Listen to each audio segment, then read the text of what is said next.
자, 이번 시간에는 지난 시간에 이어서 전산회계 1급 세무사회과죠. 102회 그 기출문제를 한번 같이 풀어보도록 하겠습니다.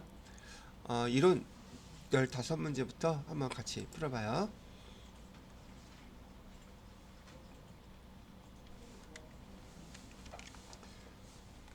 자, 1번 문제 보겠습니다.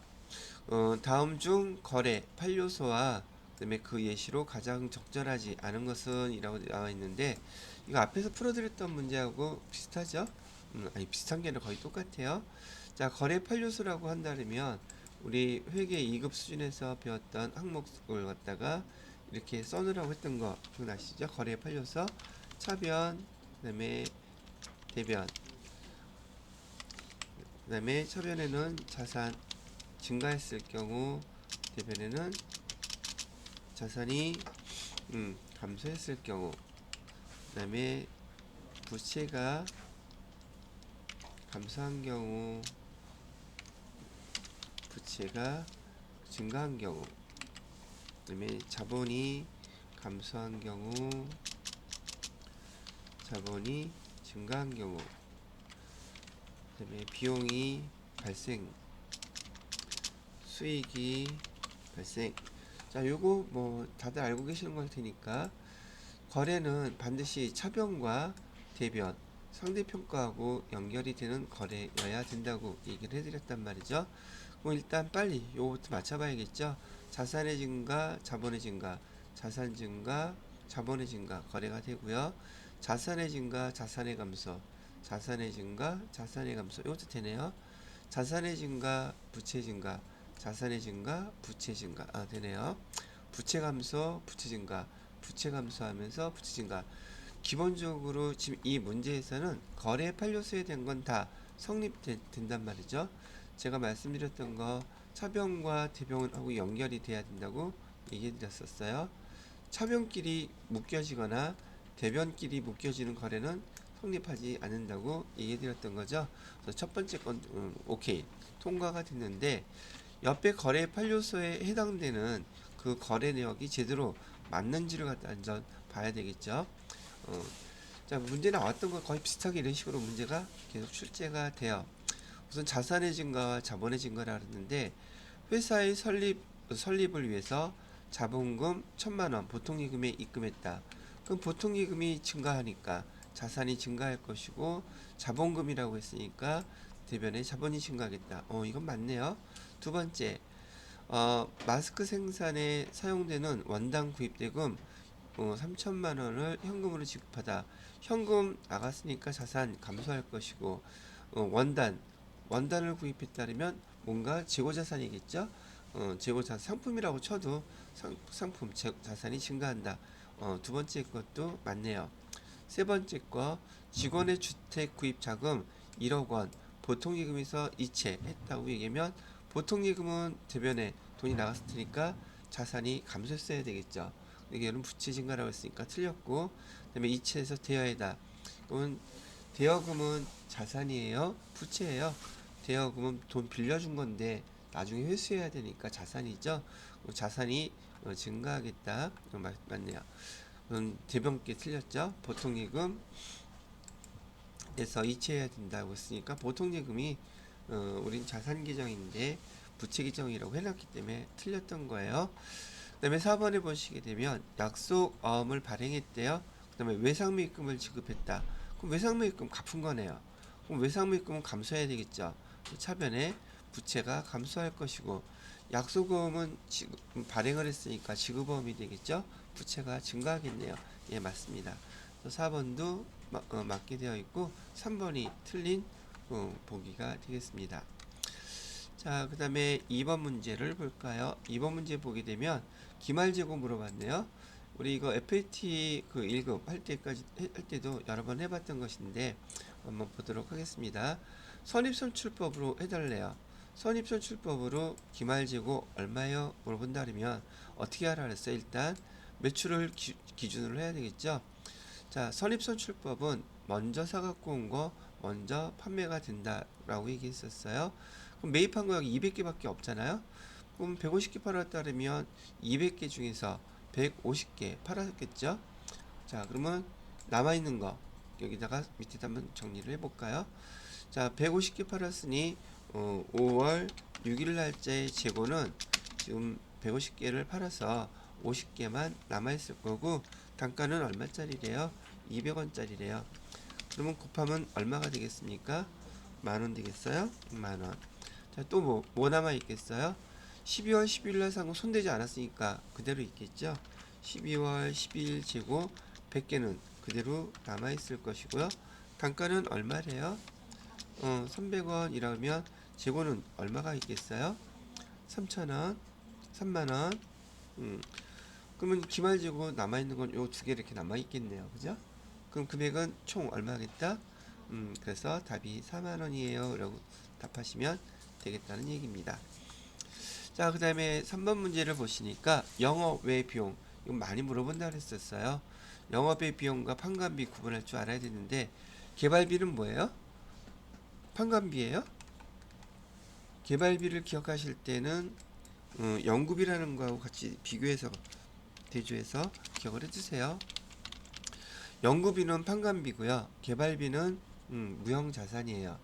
개발비는 무형자산. 그리고 이 개발비를 코스프레하는, 예를 들어서 연구개발비, 그 다음에 경상개발비, 그 다음에 개발 연구비, 이렇게 개발비라는 무형자산을 갖다 코스프레하는 모든 거 다 판관비입니다. 그래서 개발비만 무형자산이라는 거 기억을 해두시기 바라고요. 자, 조금 전에 말씀드렸던 것처럼 경상연구 개발비 다 붙여놨죠. 이런 게 뭔지 모르겠는데요. 여하튼간에 뭐라고요? 판관비라 그랬어요. 그다음에 무형자산, 손상차손, 이것도 마찬가지로 영업과 관련이 없는 영업의 비용으로 보시면 되겠다는 얘기예요. 자, 소모품비는요. 영업의 비용, 연구비, 얘는 써봐야지 되겠다.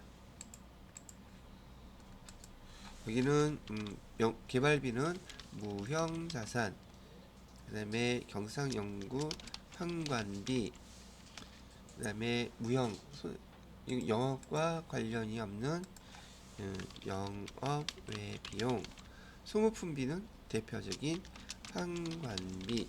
답은 뭐가 되겠어요? 답은 3번이 되겠네요. 그죠? 계정들 여러분 앞에서 제가 암기하라고 그렇게 많이 강조했던 것들이 시험 문제를 많이 풀어볼수록 가장 기본적이고 제일 많이 물어보는 형태라는 얘기도 아실 수 있을 거예요. 자, 4번 문제를 보니까 유형자산과 무형자산에 대한 설명 맞는 거? 유형자산은 모두 감가상각해야 된다. 맞는 거 좀 물어보고 있죠. 유형자산에서 감가상각 모두 해야 된다는데, 여러분 과거 경험으로 봤을 때 모두 이런 얘기를 하면 틀릴 가능성이 높죠. 유형자산 중에서 우리 토지하고 뭐는 건설 중인 자산은 감가상각 한다 안 한다? 안 한다. 여기 감가상각이라는 거는요. 감가상각이라는 것은 사용 과정에서 발생하는 거예요. 사용 과정에서 취득 과정이 끝나고 사용할 때, 사용하면서 그 자산의 가치가 감소하는 걸 우리가 감가상각이라고 하기 때문에 유형자산의 항목들 중에서 모두 감가상각해야 되는 것이라고 얘기했는데, 여기 토지와 건설 중인 자산은 감가상각을 할 수가 없다. 토지는 감가상각 안 하는 자산은 두 개가 있긴 하지만 성격은 달라요. 토지는 태생 자체가 감가상각을 할 수 없는 자산이고, 건설 중인 자산은 아직 사용하지 못하죠. 지금 취득 과정에 있는 자산이기 때문에 감가상각을 할 수 없는 것이랍니다. 자, 그 다음에 잘 나온다 그랬었죠. 무형자산은 화폐성 자산이라 그랬어요. 비화폐성 자산이라 그랬어요. 얘만 기억하라 그랬죠. 무형자산은 비화폐성 자산입니다. 그 다음에 무형자산은 미래 경제주 효익이 없다 그랬는데, 자산이라는 개념의 모든 공통점이 뭐라 그랬어요? 미래 경제적 효익이 들어오는 거 나가는 거, 유입되는 게 모든 자산의 공통점이라 그랬었죠. 그래서 무형자산은 미래 경제적 효익이 있다 없다? 당연히 있죠. 자산이라고 했기 때문에. 자, 무형자산은 물리적 실체가 있다, 없다? 없다. 그건 맞는 말이네요. 자, 그래서 4번에 해당되는 답은 4번이 되는 것이랍니다. 자, 그 다음에 5번 문제를 보도록 하겠습니다. 다음 거래를 모두 반영하였을 때 나타날 결과에 대한 설명으로 옳지 않은 것은 이라고 되어 있는데 2월 1일 시장성이 있는 시장성 얘기 나오고 있네요. 타회사의 주식 액면 금액은 4,000원 100주를 단기간 보유할 목적으로 주당 4,200원에 취득했대요. 취득 과정에서 별도의 수수료 2만원이 발생했다. 자, 그러면 얘는 시장성 있고 타회사의 주식을 단기간 보유할 목적이라는 것은 저처럼 단기간 비싸게 주고 샀다가 쌀 때 팔려고 그러고 사요? 아니면 쌀 때 사갖고 비싸게 팔라고 갖고 있어요. 그래서 얘는 계정 자체가 단기 매매 증권이라는 계정을 설명하고 있고 얘를 우리가 분기를 하게 되면 이렇게 분기가 되겠죠. 단기 시세 차익 목적일 때 여기 액면 금액 쓸 필요 있다 없다? 전혀 생각할 필요 없다 그랬어요. 그래서 차변에다가 단기 매매 증권이라고 해서 자 100주 곱하기 4,200에 4,200원에 샀다고 하니까 금액은 얼마가 되겠어요? 42만원어치 이렇게 샀다는 뜻이고요. 자 대변에다가는 뭘 주고 샀다는 얘기가 없는데 현금 주고 샀다고 합시다. 현금은 좀 이따 쓰기로 하고. 근데 수수료가 얼마가 발생했대요? 단기 매매 증권만 유일하게 수수료 비용은 별도로 쓰라 그랬어요. 수수료 비용. 이 수수료 비용은 판관비겠습니까? 영업외 비용이겠습니까? 영업과 관련이 없는 영업의 비용이에요. 얘를 갖다가 다 현금으로 지급을 했다면 총 44만원을 지출한 게 되겠네요. 자, 그 다음에 7월 1일 날 주식 반이죠. 아니 100주를 전부 다 4,300원에 처분했대요. 지금 우리가 취득한 금액은 얼마였었는데 4,200원이었는데 4,300원에 취득을 했다 그러면 7월 1일 자 분기에는 자 현금으로 다 받았다고 가정을 해볼게요. 차변에 현금은 얼마를 받았겠어요? 100주에다가 4,300원이니까 43만원이 들어왔겠죠. 대변에 우리가 갖고 있던 단기 매매 증권의 금액은 얼마짜리를 파는 거예요? 42만원짜리 파는 거예요. 자, 그러면 만원이 차이 나네요. 만원의 차이는 뭐라고 쓰나요? 단기 매매 증권 처분했죠. 그래서 이익이 생긴 거예요. 얼마가? 만원이. 자, 뭐 간혹 나오기는 하는데 여러분이 계정을 갖다가 조회를 해보니까 얘는 단기 매매증권 처분이익인데 단기 매매증권 처분이익이란 계정이 없어야 해. 조회해보니까 실기할 때 없다 그러면은 얘는 단기 투자 자산 그 상위 계정 있죠? 통합 계정을 쓰시면 돼요. 처분 이거를 조회하시면 단기 투자 자산이라고 되어 있는 게 있을 거예요. 그때는 그걸로 바꿔서 쓰시면 되겠습니다. 자, 설명을 볼게요. 보기 1번에 보시게 되니까 단기 매매증권 처분이 얼마가 발생했어요? 만원. 맞는 말이네요. 옳지 않은 걸 찾으라고 했으니까. 두 번째, 단기 매매증권을 취득할 때 발생한 수수료는 자산 처리하지 않고 뭘 한다? 비용 처리한다. 우리 이렇게 비용 처리했죠? 맞았네요. 단기 순이익 만원이 증가한다. 얘가 비용 계정이고 얘는 무슨 계정이에요? 뭐 영업 외 수익인 계정인데 비용이냐 수익이냐 그거만 따지면 영업의 그 비용으로 2만원이 발생했고 영업의 수익으로 만원이 발생했다면 당기순이익에는 비용이 더 많이 반영되겠죠. 만원 더 증가하겠어요? 감소하겠어요? 감소하겠죠. 그러면 여러분들이 여기서 문제를 보고서 답을 고를 때도 답을 몰라서 찍더라도 3번 내지 4번 얘를 찍어야지 다른 걸 찍는 거는 진짜 거시기하죠. 그래서 여기 틀린 옳지 않은 것은 지금 단기순이익이 감소한다는데 증가한다고 했으니까 답은 몇 번이 되겠구나 3번이 답이 되겠구나 이렇게 고르시면 되겠습니다. 자, 그 다음에 6번 문제를 보도록 할게요. 6번 문제는 부채를 인식하는 요건에 대한 설명으로 옳지 않은 것 찾으래요.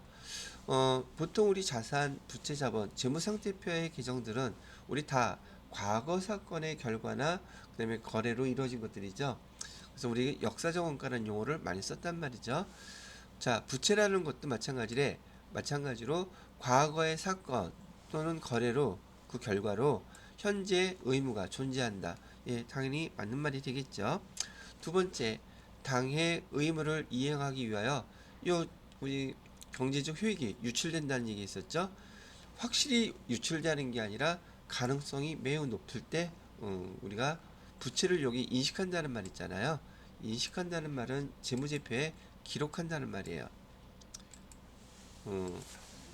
재무제표에 기록을 하는 걸 인식이라고 그러는데 이런 상황일 때 우리가 1번이나 2번 이런 상황일 때 다 기록합니다.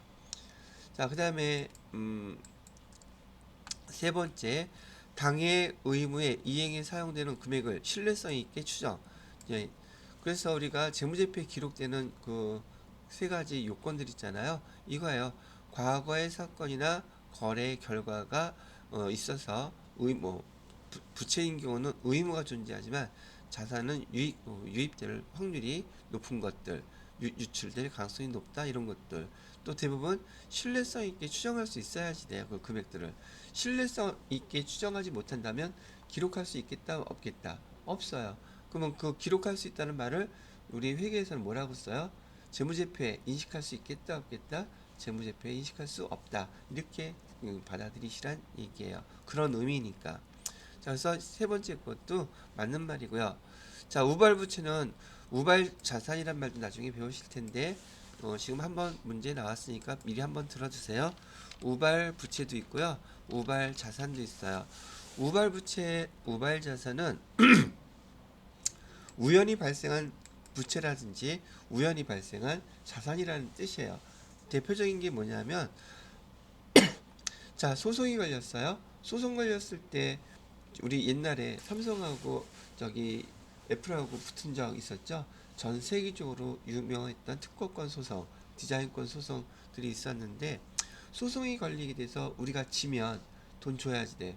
뭐 몇천억을 줘야지 돼. 근데 반대로 우리가 이기면 줄 필요 없는 게 되는 거죠.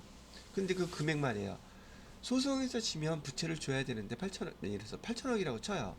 그럼 그걸 우리 재무상태표의 부채로 기록할 수 있느냐 없느냐 그 얘기를 좀 따지는 거예요. 기록할 수 있겠다 없겠다 없어요. 왜 그러냐면 그 금액 8천억이 확정된 거예요. 신뢰성 있게 얘가 기록할 수 확정될 수 있는 금액이 아니란 말이죠. 왜? 소송에서 아직 지거나 이기지도 않았었고 진행 중이고 또 그 금액 우리가 졌다고 해서 꼭 그 금액을 줘야지 되나요? 그 누가 판단해요? 판사가 판단할 거 아니야. 그 금액도 정해지지도 않았고 진 것도 아직 아니고 그러니 지금 여기서 얘기 신뢰성 있게 추정할 수 있다 없다 없어요. 자원 유출될 가능성이 높아요? 그것도 모르겠어요. 왜? 소송이 진행 중이니까. 그러면 그 결과로 인해서 우리가 지금 의무가 존재해요? 확정되지 않았잖아요, 이거. 그죠? 그래서 우발 자산이나 우발 부채는 뭐 우리가 소송을 걸었을 때는 우리가 이겨서 받으면 그건 우발 자산이라고 불러요. 똑같은 입장에서 지금 애플이 삼성을 갖다 소송을 걸었을 때 애플이 지면 이기면 우발 자산이 되는 것이고 그다음에 삼성이 지면 우발 부채가 되는 거예요. 반대 입장이라는 뜻이죠. 자, 한번 읽어볼게요. 이제 대충 이해가 됐을 거라고 생각이 드니까 부채로 인식하지 않아 의무를 이행하기 위하여 자원이 유출될 가능성이 높은 경우에도 주석으로 기재하지 않는다. 여기 근데 기재하지 않는 건 맞는데 유출될 가능성이 높다고 나와 있죠. 약간 추상적인 개념이긴 한데 부채로 인식하지 않아 의무를 이행하기 위하여 자원이 유출될 가능성이 높은 경우에도 주석으로 기재하지 않는다. 여기서는 재무제표의 기록은 안 하지만 주석에다가는 표시해 놔야지 돼요. 그래서 이런 우발부채, 우발자산은 재무제표, 재무상태표나 손익계산서, 현금흐름표, 그다음에 자본변동표 이런 데다가는 기록하지 않지만 어디에는 기록해 놔야 된다. 주석상으로는 반드시 기록을 해놔야 돼요. 재무제표에 기록하는 이유 자체가 투자자들, 외부 회계 정보 이용자들이 그런 걸 다 감안해서 투자를 할 것인지 말 것인지 그런 정보를 알려주는 거잖아요. 근데 소송 걸린 이런 내용들은 상당히 중요한 내용들이란 말이죠. 자, 그렇게 기억을 해주시면 되겠습니다. 다시 한번 정리. 우발자산, 우발부채는 재무제표에 기록하지는 않지만 어디에는 표시해놔야 된다. 이런 상황이라면 주석으로 기록을 꼭 해놓으시라고 얘기해드리는 거예요. 자, 7번. 재무상태표 기본 요소 중에 하나인 자본에 대한 설명으로 잘못된 거 찾아보세요. 자본이란 기업 실체의 자산에 대한 소유주의 자녀 청구권을 말합니다. 지금 7번 같은 경우에는 지금 여기 자본이란 용어가 이렇게 소유주, 자녀 청구권 이런 말 나오고 있죠. 자녀 청구권이라는 게 뭐예요? 자녀란 말이 무슨 말이라고 설명해 드렸어요. 자녀라는 말은 재무상태표에서 자산에서 부채를 빼면 뭐가 남아 있어요? 자본 남아 있죠. 거기에 대한 청구권 누가 청구하는 거예요? 소유주가. 그럼 소유주는 누구겠어요? 주주겠죠. 그죠? 청구권이다. 그게 자본이다. 맞는 말이겠죠. 자, 두 번째, 배당금 수령이나 청산 시에 주주 간의 권리가 상이한 경우 주주 지분을 구분 표시할 수 있다. 아, 이거 무슨 얘기냐면 배당금 수령할 때, 청산할 때 주주 간의 권리가 상이하다라는 말들은 이런 용어들은 여러분 교재에서는 단 한 번도 본 적이 없던 것들이에요. 근데 이것 정도만 알아두시면 돼요. 지금 제가 정리해 드리는 걸로. 여기 보통주가 있고요. 주주 중에서 보통주는 주주총회 할 때 의결권을 갖고 있는 그런 주식을 우린 보통주라고 불러요. 반면에 우선주라는 게 있어요. 우선주라는 것은 의결권은 없어요. 의결권은 없는 주인이란 말이에요. 대신에 뭐가 우선하느냐? 배당이 됐던 청산이 됐던 보통주 주주의 우선해서 배당 또는 청산할 때 청산 배당금이라든지 이런 것들을 돈 먼저 챙긴다는 얘기예요. 돈을 갖다가 우선해서 받을 수 있는 권리를 갖고 있는 주주를 우선주 주주라고 부르는데 이렇게 상이하잖아요. 구분 표시할 수 있다 없다?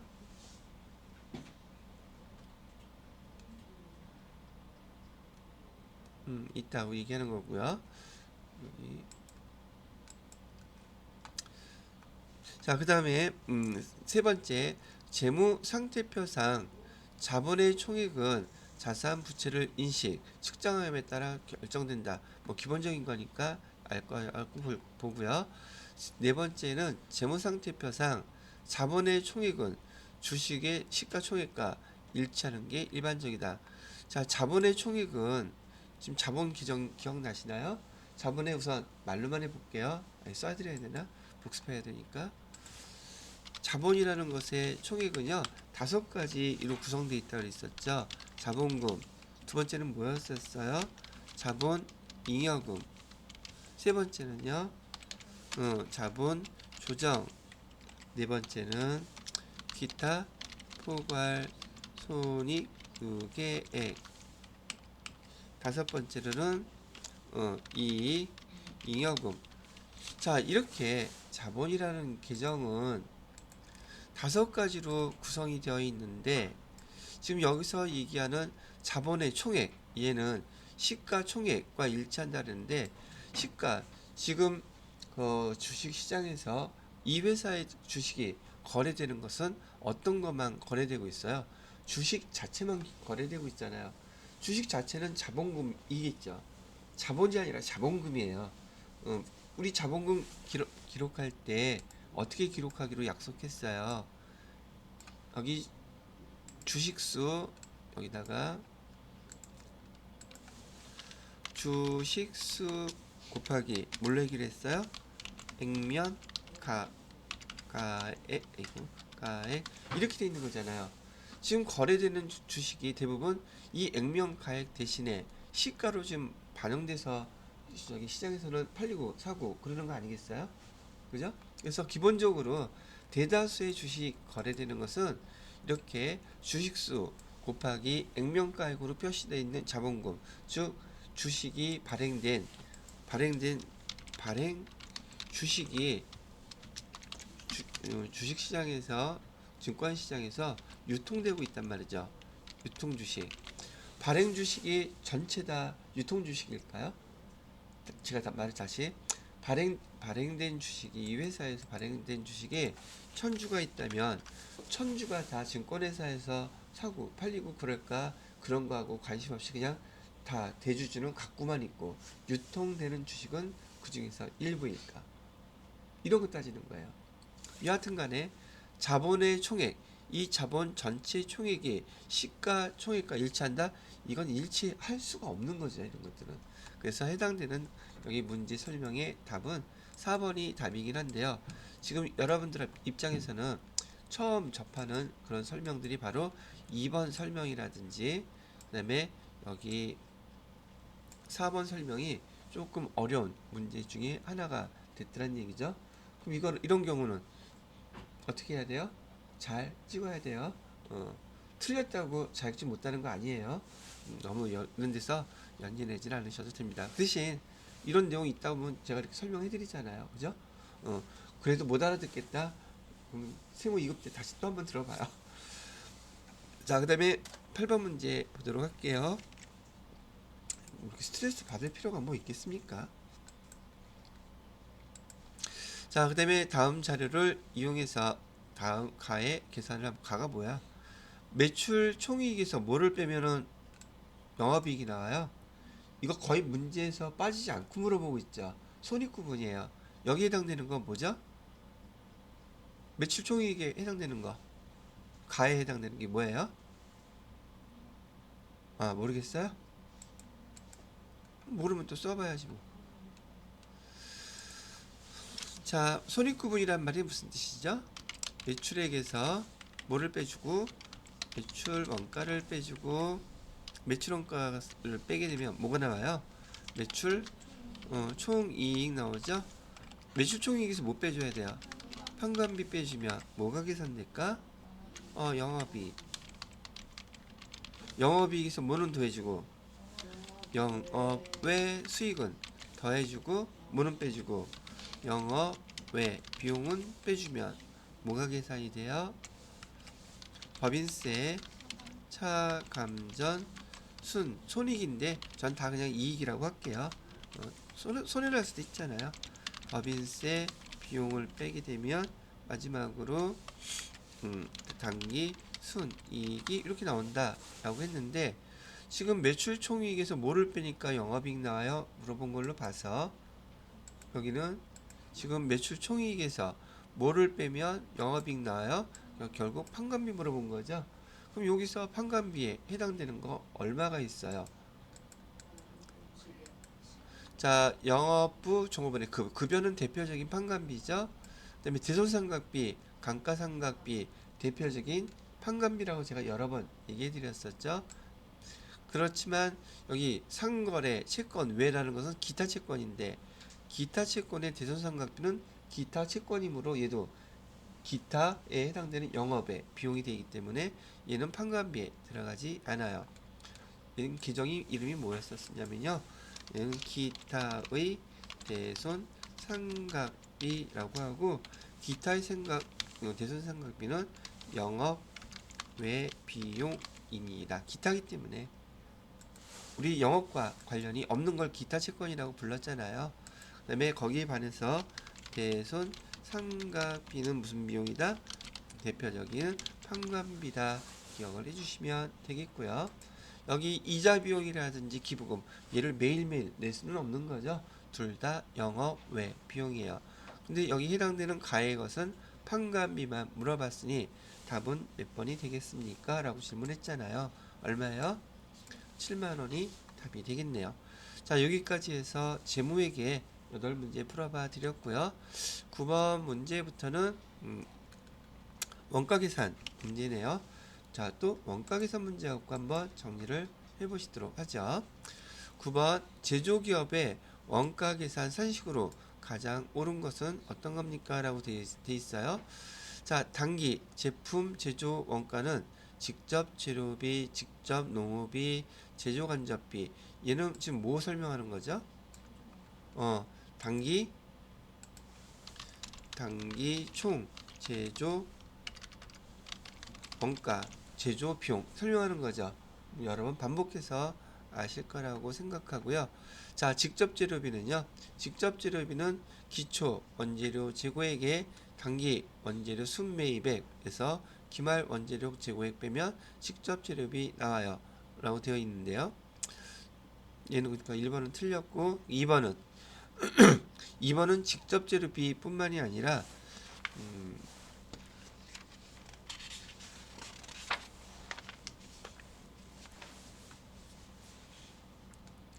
요거를 갖다가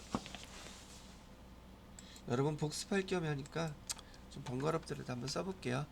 지난번에 우리 원가 계산하면서 제가 요거는 꼭 기억을 해놓고 계셔야 돼요 라고 말씀을 드렸던 거예요. 표로 기억하라는 얘기를 해드리는 거예요 제가.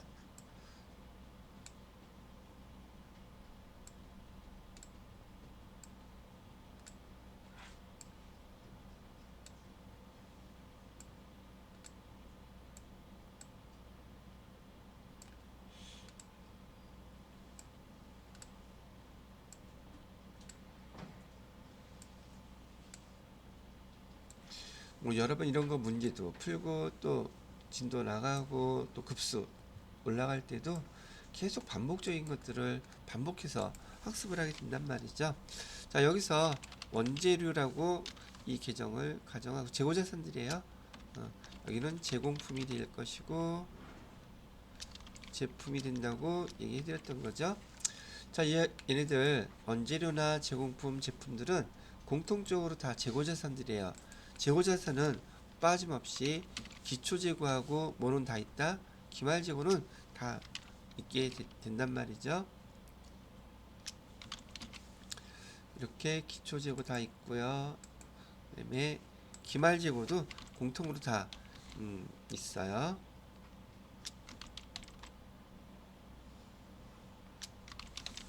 자, 원재료인 경우에 계산되는 것은 기초 원재료 재고액에다가 뭐를 갖다가 더해주라 그랬어요? 단기 매입한 거. 단기 매입액. 여기 단기 매입액은 순 매입액이어야 된다고 얘기했었죠. 즉 매입 할인이라 매입 애들이 매입 환출 이런 거 다 빼고 부대 비용은 다는 순 매입액을 기록해 주셔야 돼요. 자, 그러면 원재료에서 계산된 금액은 여기가 우리 쓴 용어가 사용액, 그다음에 투입액, 그다음에 발생액, 뭐 여러 가지 용어로 사용될 수 있긴 하겠지만은 뭐 결과적으로는 지금 이 원재료가 사용됐다는 뜻이므로 원재료 여기서 사용된 계산된 금액을 우리 바로 어디에다가 투입됐다? 제품을 만들기 위해서 만드는 과정에다가 투입했는데 그때 우리가 뭐라고 쓰기로 가정했어요? 직접 뭐라고? 재료비라고 쓰기로 얘기를 했단 말이죠. 원래 이 원재료 계산의 금액 안에는 간접재료비도 있어요. 근데 간접재료비는 다 어디다 묶어주기로 했어요? 간접자에 들어간 것들은 제조간접비에다가 다 묶어주기로 했었죠. 그래서 여기서 계산한 것은 직접 재료비가 될 것이고 노무비에서 발생한 것은 직접 뭐라고 된다? 노무비가 될 것이고 그 다음에 간접자 들어간 거 다 묶어놓은 것은 제조 간접비가 여기 다 제공품 계정의 차변에 이렇게 다 반영이 되는 거라고 얘기했었죠. 이거 외우고 계셔야 된다고 얘기해드렸어요. 엄청나게 원가 계산할 때 중요한 용어니까. 자, 그 다음에 얘를 다 세 가지를 합쳐서 뭐라고 부르기로 했죠? 단기 총 제조 원가, 단기 총 제조 비용이라고 부르기로 했었던 것이죠. 그래서 이 용어를 이해하고 계셔야지 돼요. 자, 거기다가 또 하나 쓰는 김에 가끔 나오는 거고, 여기 제조 간접비는 크게 두 가지로 나누어진다 그랬었어요. 제조 간접비는 변동 제조 간접비하고 그다음에 고정 제조 간접비 두 가지로 구분된다 그랬었죠. 대부분은 변동이라고 그랬어요, 고정이라고 그랬어요? 대부분의 그 제조간접비는 고정제조간접비가 대부분을 차지하고 있습니다. 그래서 이렇게 나뉘어져 있다면 변동제조간접비, 고정제조간접비 더해야지 제조간접비가 나오는 것이고, 이런 거 아무 말 없으면 그냥 제조간접비라고 쓰시면 되겠습니다. 자, 그 다음에 제공품에서 이렇게 기초 제공품 재고액에서 단기 총제조원가 더한 다음에 기말 제공품을 빼주게 되면 여기에 뭐가 계산된다고 얘기를 했었냐면, 단기에 제품 만든 금액의 총 원가인 제조 원가가 이렇게 계산이 됩니다 라고 알려드렸었죠. 제공품 규정에 단기 제품 제조원가가 계산이 된 이 금액은 여기 제품 규정으로 바로 똑같은 금액이 반영된다고 얘기해 드렸었어요. 여기도 단기 제품 제조 원가가 똑같은 금액이 간다고 그랬었죠. 금액은 맞아도 되고 틀려도 되고가 아니라 반드시 맞아야 돼요. 자, 이번엔 제품이라는 규정을 보니 기초 제품 재고액에다가 단기 제품 제조원가 더해주고 기말 제품 재고액을 빼게 되면 여기 계산되는 거 뭐가 계산된다 그랬죠? 제품에 대한 제조 원가가 매출 원가가 계산이 돼요. 그래서 이런 제품 매출 원가가 계산된다. 그리고 하나 더 추가를 한다면 이렇게 나누어 놓고 여기 계정들에 해당되는 것들은 다 얘가 어디에 뭐에 표시된다 그랬었어. 이런 것들은 여기 제조 원가 명세서에 포함되는 항목들이고, 여기 제품에 관련된 거 요거는 어디에 포함된다 그랬어요. 얘네들은 손익 계산서에 나타나는 항목들이니까 제조원가 명세서에서 찾을 수 있는 거 없는 거 물어볼 때 손익계산서인지 제조원가 명세서인지 구분해서 답을 해보세요 라고 얘기를 해드렸다는 얘기예요. 자, 요걸 기본적으로 알고 계시는 문제야지, 알고 계셔야지 요 문제가 이해가 된다는 말이죠. 자, 그래서 2번에 보시게 되면 직접 재료비는 기초 원재료 재고에, 자, 여기서 원재료에서 기초 원재료 재고액에다가 단기 원재료 순매입액 얘를 갖다 더한 다음에 기말 원재료 재고액을 빼게 되면 여기 사용액 투입액 뭘로 갔어요? 직접 재료비로 갔었죠? 그럼 2번이 설명은 제대로 잘 한 것 같습니다. 자, 3번에 보시게 되면 단기 총 제조원가는 이 세 가지죠. 단기 총 제조원가는요, 기초 제공품 재고에 단기 총 제조원가 기말 이건 단기 뭘 쓴 거예요? 얘는 단기 총 제조원가는 이거 세 가지라 그랬잖아요. 그래서 지금 보니까 요거를 일부러 이렇게 써놨네요.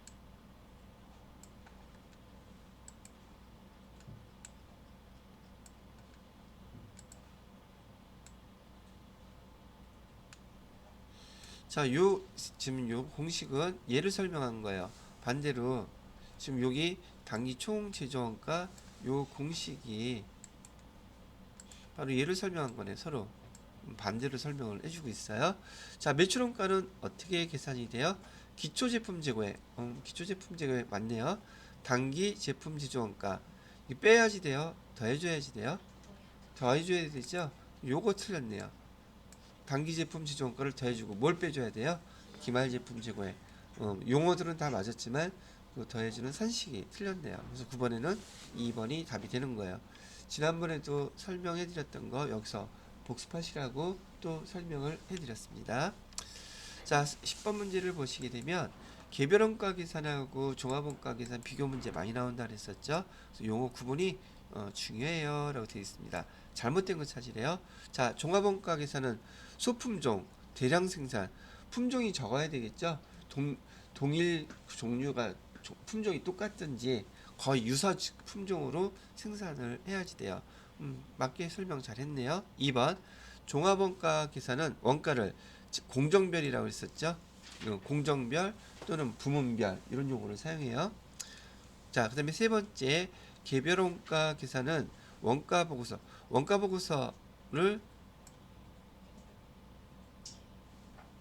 자, 원가 보고서 맞죠? 제가 이거 지난번에 나왔던데 원가 보고서 또는 작업 원가표 이런 거 있었잖아요. 자, 그래서 10번에 해당되는 것은 지금 맞고요. 그다음에 4번 보기를 보시게 되면 개별 원가 계산이 사용되는 산업 이거 어디 거예요? 정유, 화학 이거 연속 대량 생산이죠. 얘는 종합 원가 계산에 사용해야 되겠죠. 자, 그래서 4번이 틀린 답이 되겠네요. 자,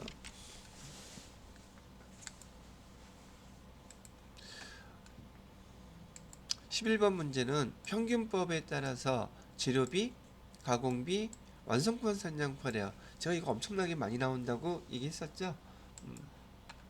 자, 또 문제 나왔으니까 뭐부터 해야지 돼요? 완성품 환산량 계산을 하고 얘기한다면 우리 종합원가 계산에서 첫 번째 단계, 두 번째 단계 이걸 해야 되죠.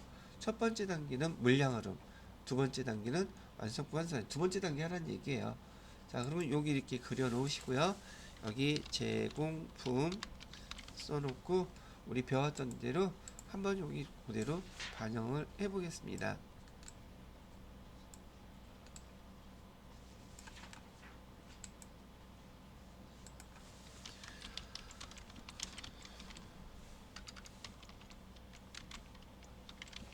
완성품 환산량에는 두 가지 방법이 있어요. 평균법, 선입, 선출법 두 가지 방법이 있고요. 자, 완성품 환산량 계산할 때도 두 가지를 계산해야 돼요. 뭐뭐 계산해야지 돼요? 직접 재료비에 대한 완성품 환산량 계산해야 되고요. 가공비 또는 가공원가에 대한 완성품 환산량을 계산하셔야지 돼요. 두 개 다 해보겠다고 제가 다 써놓은 거예요. 문제에서는 평균법만 물어봤는데 연습하는 거니까 선입선출법도 같이 하려고요. 자, 문제 주어진 대로 완성을 시켜볼게요. 품을 기초 제공품은 몇 개가 있었냐면 100개가 있었대요. 완성도는 몇 퍼센트? 25%라고 하고 있네요.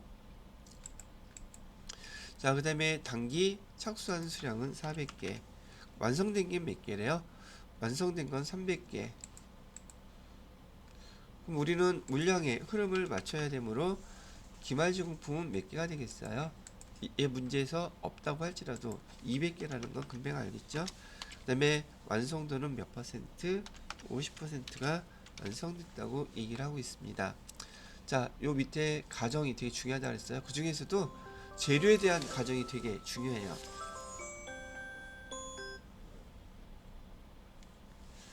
자, 그래서 자, 재료는 공정 초기에 다 투입됐대네요. 가공비는 공정 전반에 걸쳐서 균등하게 발생한다. 가공비는 공정 전반에 걸쳐서 균등하게 발생하기 때문에 가공비를 계산할 때는 뭐를 사용해야 되겠다? 완성도를 사용하라는 뜻이라고 했었어요. 자, 평균법은 어떻게 계산하라고 말씀을 드렸어요. 여기 우리 부르는 명칭도 기억해야겠죠. 여기는 투입량, 이쪽은 산출량. 산출량만 계산하세요 그랬었죠. 자, 여기 평균법은 산출량만 계산하면 되니까 직접 재료비인 경우에는 재료는 공정 초기에 다 100% 투입됐다고 했으므로 그냥 막무가내로 더해주기만 하면 돼요. 그럼 완성품 환산량은 몇 개가 되겠습니까? 500개가 될 것이고요. 가공비는 300개는 완성품이니까 무조건 들어가요. 근데 200개가 50% 완성됐다고 하면 환산을 하게 되면 100개가 완성된 걸로 보자 이런 뜻이라 그랬었죠. 그럼 가공비의 완성품 환산량은 몇 개가 되겠습니까? 400개가 돼요.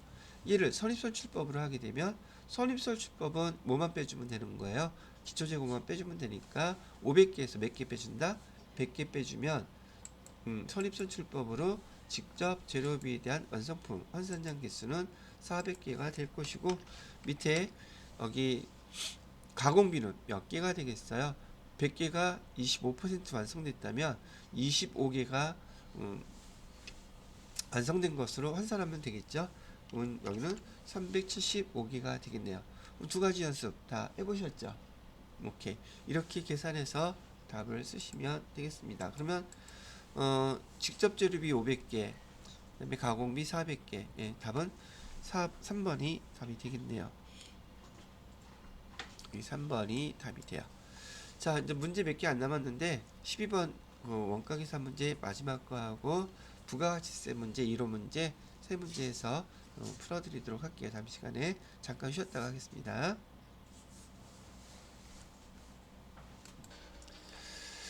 자, 11번 문제는 그렇게 풀어드렸고, 12번 문제 보세요. 요거는 내용만 알면 보조 부문비를 제조 부문에 배부할 때 배부 방법 몇 가지 있다 그랬었죠? 세 가지 있다 그랬었죠? 우선 여기다 한번 또 복습 잠깐 해봐요. 복습을 놓고 나가보자고요. 자, 보조 부문에서 부비를 어디다가 제조 부문에다가 배부할 때 배부하는 방법은 세 가지가 있다고 얘기해 드렸어요. 첫 번째는 직접 배부법, 두 번째로는 단계 배부법, 세 번째로는 상호 배부법. 자, 보조 부문비를 제조 부분에 배부할 때 배부하는 방법은 이렇게 세 가지가 있지만 여기 그 배부되는 금액 방법이 다른 것 뿐이지 배부되는 금액은 어차피 다 똑같다 그랬었죠. 그래서 단기 순이익에 영향을 미친다 안 미친다? 전혀 미치지 않습니다. 똑같아요. 그런데 이 배부하는 방법의 특징을 아셔야 된다 그랬었어요. 직접 배부법은 지금 보조 부분끼리 보조 부문에서 발생한 거 보조 부문을 갖다가 서로 거래가 있었던 것에 대한 것을 고려한다 한다. 같은 보조 부문을 고려하지 않는다. 고려하지 않고 어디에다가만 배부한다? 제조 부분에 직접 다 배부를 해버리는 방법. 단계 배부법은 보조 부분을 고려하죠. 보조 부문의 고려를 합니다. 하는데 얘는 뭘 결정해 줘야 된다? 우선 순위를 결정해서 계산해 주다 보니까 직접 배부법보다는 원가의 정보가 더 정확하기는 하더라. 이런 얘기가 있을 것이고요. 그 다음에 상호배분법은 보조 부분끼리 발생한 모든 것을 모두 고려하자. 모두 고려하다 보니까 원가 계산의 정보는 정확성이 아주 높더라. 대부분 대기업에서 주로 많이 사용하는 방법이더라 라고 해놨었고요. 세무 2급 과정에서 나온 내용이긴 하지만 보조 부분비를 이렇게 제조 부분에 배부할 때 배부하는 방법 세 가지 플러스 모두 같이 연결되더라. 여기 옆에다 써야겠네. 단일 배부 율법이라는 게 있고 그다음에 이중 배부 율법이라는 게 있는데 요거하고 매트릭스로 같이 결합해서 사용하더라 라고 얘기해 드렸었어요.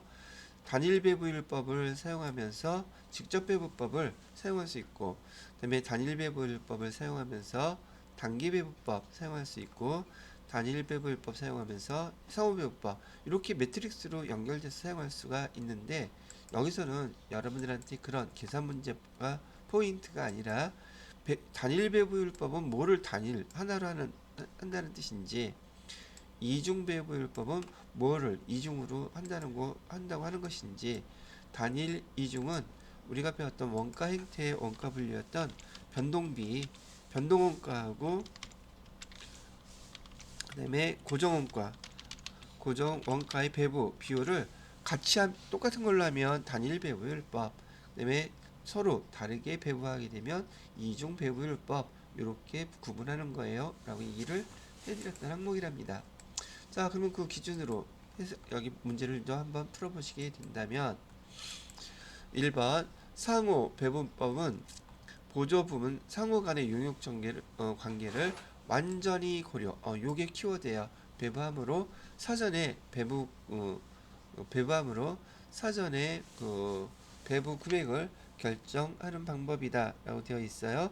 그래서 요거는 사전에 하는 게 아니죠. 사전에 배부 금액을 결정하는 방법이 아닙니다. 이건 예정배부에 해당되는 거예요. 자, 그렇게 됐고 2번 단계배부법은 보조부분 상호 간의 용역 제공 관계에 대해서 여기 우선순위가 단계배부법은 그 키워드예요. 우선순위를 정해서 배부하는 방법이다. 그 다음에 3번의 직접배부법은 보조부분 상호 간의 용역 관계를 무시 고려하지 않는다는 뜻이죠. 이게 키워드예요. 자, 그 다음에 원가 계산의 정확성은 상호배분법이 가장 높고 단계배분법, 직접배분법 예, 정확히 설명을 잘 하고 있네요. 자, 그래서 옳지 않은 설명이라는 것은 사전에 배부한다는 거 이거는 예정배부에 해당되는 것이기 때문에 1번이 옳지 않은 문제가 되겠습니다. 자, 이렇게 해서 원가 계산 문제 4개 한번 풀어보셨고요. 13번 문제부터는 또 이제 부가가치세법에 관련된 문제예요. 어떻게 나왔나 한번 볼까요? 부가가치세법상 세금 계산서 영수증 발급 의무 면제 대상 아닌 거 물어보고 있어요. 단 주사업장 총괄 납부 및 사업자 단위 과세자 아니다 라고 되어 있는 거 보니까 그냥 사업장 하나만 갖고 있는 사업자라고 보시면 되겠습니다. 자, 여기 한번 보세요. 용역의 국외 공급이라고 되어 있는데 외국에다가 세금 계산서니 영수증 이런 거 발행해요? 안 해요? 할 리가 없겠죠. 그죠? 자, 그 다음에 이거 그러니까 면제 대상이죠, 얘는. 그 다음에 여러분이 자판기에 가서 뭐 사먹고선 동전 넣고 카드 넣고 등등 해서 빼고 난 다음에 그 공급한 회사 찾아가서 세금 계산서 영수증 달라고 해요? 그렇게 안 하죠? 이거 무인자동 판매기도 세금 계산서 또는 영수증 발급 의무 면제 대상이라고 보신다는 얘기죠. 자, 그 다음에 세 번째, 다른 사업장에 판매 목적으로 반출. 판매 목적으로 반출하면 예, 판매된 것으로 본다고 그랬었죠. 그죠? 자, 봐요. 실제로 판매 목적으로 반출을 하게 되면 판매된 것으로 간주한다 그랬어요. 얘가 바로 뭐였었어요? 간주 공급에 해당되는 항목이죠. 자, 이런 경우에는 세금계산서 또는 영수증 발급 의무 면제 대상에 해당되지 않는다. 아닌 것, 의무 면제 대상이 아닌 거에 해당된다는 얘기예요. 세금계산서. 근데 실제로는 많은 기업들에서 보통 우리가 흔히 얘기하는 저기 뭐죠? 뭐지? 본사에서 직영 매장 있잖아요. 직영 매장 같은 데다가 물건 보낼 때 세금계산서 실제로 다 보냅니다. 자기네 같은 그 회사인데. 근데 안 보내더라도 보낸 것으로 보겠다는 얘기죠. 판매한 것으로. 자, 그래서 여기 발급 의무 면제 대상 아닌 것은 여기 3번에 해당되고 여러분 기억할지 모르겠지만 이 문제까지 다 볼까요? 4번은 부동산 간주 임대료 있잖아요. 간주 임대료에 대한 것은 임차인한테 받은 보증금을 은행에다 넣어놓고 이자가 발생한 거 있잖아요. 이자 발생한 거에 대해서 10% 부가세 납부하라는 게 간주 임대료라고 그랬었는데 이 간주 임대료는 자기한테 세금계산서나 영수증 발행할 수 없겠죠. 발행할 필요가 없겠죠. 면제 대상이에요. 자, 그래서 지금 여기 13번 문제는 여러분들이 제가 지난번에 부가세 설명해 드리면서 중요하다고 얘기했던 세 가지 포인트 반드시 암기하고 계셔야지 돼요. 첫 번째로 부가세법에서 가장 중요한 것 중에 하나는 여러분이 배웠던 불공사항 있죠? 불공사항 6가지 꼭 외우고 계셔야지 돼요. 두 번째로는 지금 여기 나오는 간주 공급. 간주 공급 중에서도 뭐에 대한 거? 용역이 아니라 재화의 간주 공급은 판매된 것으로 보겠다고 얘기를 한 거죠. 근데 실제로는 판매된 것은 아니란 말이에요. 간주 공급은 다른 말로 무상 공급, 돈 받지 않고 줬는데도 불구하고 판매된 것으로 보겠다는 뜻이라고 그랬어요. 판매된 것으로 간주한다는 의미를 갖고 있고요. 세 번째로 부가세법에서 가장 중요하다고 느껴지는 것은 과세 표준이에요. 부가가치세에서 세금을 부과할 때 과세 표준에 포함시키는 거, 과세 표준에 포함시키지 않는 거, 뭐 그런 것들 지난번에 정리해드린 거 있었잖아요. 이 세 가지를 반드시 꼭 기억하고 계셔야지 전반적으로 부가세를 이해하는 데 도움이 되실 거예요. 자, 그 다음에 14번 문제 보도록 하겠습니다. 자, 세금계산서의 필요적 기재사항. 이거는 여러분들이 뒤에 실기에서 보시게 되면 세금계산서 나와 있는 거 따지면 되겠죠. 자, 제가 천천히 다시 한번 정리를 해봐 드리도록 할게요. 세금계산서의 필요적 기재사항은 세금계산서를 보시게 되면 공급자에 대한 게 있고 공급받는 자에 대한 게 있어요. 그래서 제가 세금계산서의 필요적 기재사항은 총 7가지라고 얘기해 드렸는데, 우선 공급자에 대한 기록사항은 사업자 등록번호, 이게 첫 번째예요. 두 번째, 사업자에 또 뭐도 필요했었어요? 상호 또는 법인명이 있었죠. 상호라든지 법인명. 세 번째로는 여기 대표 아니면 성명이라고도 나와 있죠. 자, 사업자에 대한 이 세 가지가 1번, 2번, 3번 왼쪽에 있던 거예요. 자, 그러면 두 번째는 공급 받는 자에 대한 내용은 사업자 등록번호 하나밖에 없어요. 자, 그 다음에 중간에 있는 거 있었죠. 세금계산서에 대해서 날짜 적혀 있었던 거, 그 명칭을 우리는 작성 연월일이라고 불러요. 공급연월일은 그 밑에 품목 쓰는 데 있잖아요. 거기 적혀 있는 게 공급연월일인데, 공급연월일이 중요한 게 아니라 세금계산서 작성 연월일이 중요하고요. 그 다음에 여섯 번째로는 그 옆에 있는 공급가액, 그 다음에 마지막으로 여기 세, 이렇게 해서 총 7가지예요. 7가지를 필요적 기재사항이라고 하고, 근데 그 이외에도 세금계산서에는 회사의 주소라든지 그다음에 공급된 내역이라든지 품목이라든지 많은 것들이 추가로 기록되어 있는데, 걔네들은 뭐라고 부른다? 걔는 필요적 기재사항의 상대적 개념으로 임의적 기재사항이라고 불러요. 필요적 기재사항에 상대되는 개념으로 임의적 기재사항이라고 부르고요. 임의적 기재사항은 오류, 누락 됐어도 매입세 공제받는 데는 지장 없어요. 근데 필요적 기재사항이 오류 또는 누락되게 되면 여기 매입세 공제받을 수 없다. 즉 불공사항의 첫 번째 거였었어요. 그렇죠? 실무에서 많이 주의하셔야 될 것들이라고 말씀을 드렸었죠. 자, 그래서 필요적 기재사항에 해당되는 거, 공급 연월일 이런 건 아니라 그랬었죠. 공급 연월일, 공급 품목, 공급 받는 자의 상호, 성명, 주소, 이건 공급자죠. 공급받는 자의 4번이 답이네요. 그 사업자 등록번호는 공급자나 공급받는 자나 사업자 등록번호 다 반드시 있어야 된다는 얘기. 자, 마지막 15번 문제. 다음 부가가치세법상 면세, 면세 구분해보세요. 그런 문제네요.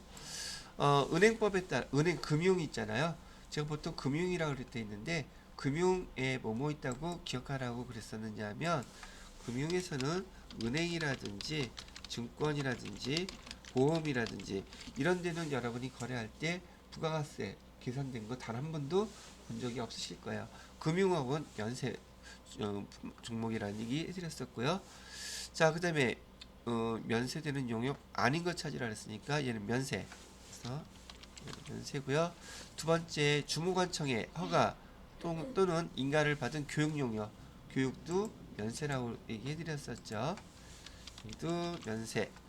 그다음에 세 번째, 철도 건설법에 따라 철도 여객에 의한 여객 운송 용역이라고 되어 있어요. 여객 운송 용역, 얘는 과세라 그랬었죠. 왜? 기차 같은 경우 KTX 제가 지난번에 예를 들어드렸었죠. 고속철도라고 그랬어요. 그냥 철도도 아니고 전철이라면 면세예요. 즉 대중교통으로서 이용되는 시내버스나 저기 지하철은 면세인데, 고속철도는 KTX를 예를 들고 이렇게 여객 운송 중에서 편의, 시간이라든지 편리성을 추가한 것들은 다 과세라고 얘기를 해드렸죠. 그다음에 주택 임대 용역, 주택 임대 용역은 혹 여러분 부모님들이 연로하신 부모님들이 여기 보통 단독 주택을 생각하라 그랬어요. 단독 주택에는 마당도 있고 그다음에 집도 있겠죠. 얘를 갖다가 임대해서 월세를 받게 되면 임대 그 월세 받을 때 거기에 부가가치세가 포함이 되겠다 안 되겠다? 그거 없다 그랬었어요. 면세예요. 그래서 얘를 면세라고 합니다. 그래서 여기 해당되는 답은 몇 번이 되겠습니까? 3번이 답이 되겠네요. 15번에. 자, 이렇게 구분해서 전산 회계 1급의 102회분 설명을 이론에 대한 설명을 해드렸습니다. 자, 잠깐 쉬었다가 다음 실기 102회에 대한 거 한번 같이 또 해보시도록 할게요.